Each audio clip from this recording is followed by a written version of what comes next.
पवन सिंह एक ऐसा नाम जिसने भोजपुरी सिनेमा से लेकर भारतीय फिल्म इंडस्ट्री तक अपनी अलग ही पहचान बनाई है। साधारण परिवार से निकलकर संघर्षों का सामना करते हुए पवन ने न केवल गायकी में बल्कि अभिनय और राजनीति में भी अपनी अलग ही छाप छोड़ दी है। बचपन में आर्थिक तंगी से जूझते हुए और व्यक्तिगत रिश्तों में विवादों का सामना करते हुए भी उन्होंने अपने फैंस को कभी भी निराश नहीं किया। तो आइए आज की इस वीडियो में हम आपको पवन सिंह के उस इंटरव्यू के बारे में बताने जा रहे हैं जिसमें उन्होंने अपनी लाइफ से जुड़ी बहुत सी चीजों को सामने रखा। चलिए शुरू करते हैं। पवन सिंह का जन्म एक साधारण से परिवार में हुआ था। बचपन में आर्थिक तंगी और पारिवारिक दबाव का सामना करते हुए उन्होंने गाने की शुरुआत करी। उनका कहना है कि बचपन में जब उनके चाचा शो में ले जाते थे तो उन्हें आधी रात के बाद गाने का मौका मिलता था। उन्हें उठाने के लिए उनके मुंह पर पानी तक छिड़का जाता था ताकि वो मंच पर गा सके। इन शुरुआती संघर्षों ने उन्हें मजबूत बना दिया और गायक के रूप में उभरने का रास्ता तैयार किया। पवन सिंह ने राजनीति में भी कदम रखा। 2019 और 2024 के चुनावों में उन्हें उम्मीद थी कि उन्हें बीजेपी की तरफ से टिकट मिल जाएगी, लेकिन ऐसा कुछ न हो सका। उन्हें आखिरी वक्त पर टिकट से हटा दिया गया। उन्होंने कहा कि वो राजनीति में जबरदस्ती कोई पद नहीं पाना चाहते हैं और अपनी मां से किया वादा पूरा करने के लिए चुनाव लड़ने की इच्छा रखते हैं। पवन ने साफ किया कि उनके गानों को मुद्दा बनाकर उन्हें चुनाव से रोका गया, लेकिन उन्होंने इसे सकारात्मक रूप से लिया। पवन सिंह पर अक्सर ये आरोप लगते रहे कि वो बिना शराब पिए स्टेज पर जाते ही नहीं। इस पर उन्होंने कहा कि वो अपने काम से बेहद ही प्यार करते हैं और इसे कभी भी हल्के में नहीं लेते।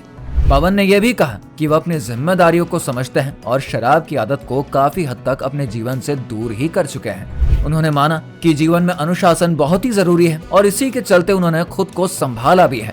पवन सिंह की निजी जिंदगी भी चर्चा का विषय रही है, खासकर उनके और अक्षरा सिंह के रिश्ते को लेकर।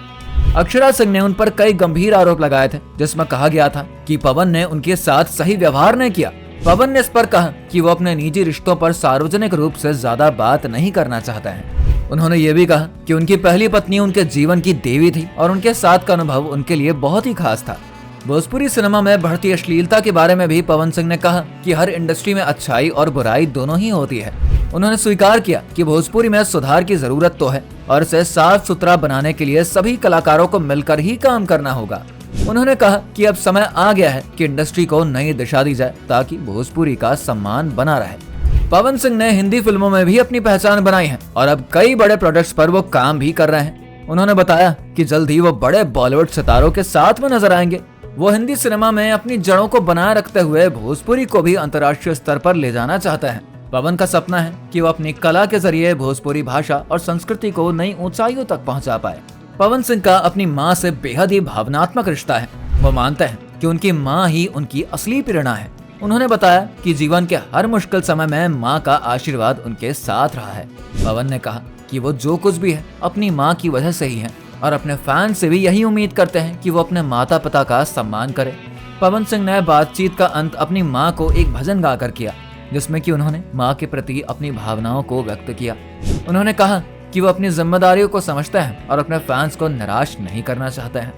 पवन ने वादा किया कि वो आगे भी मेहनत करेंगे और अपने फैंस के सपनों को पूरा करने के लिए हर संभव कोशिश करेंगे। पवन सिंह की कहानी एक प्रेरणा है कि संघर्ष चाहे जितना भी बड़ा हो, मेहनत और आत्मविश्वास से हर मुश्किल को पार किया जा सकता है।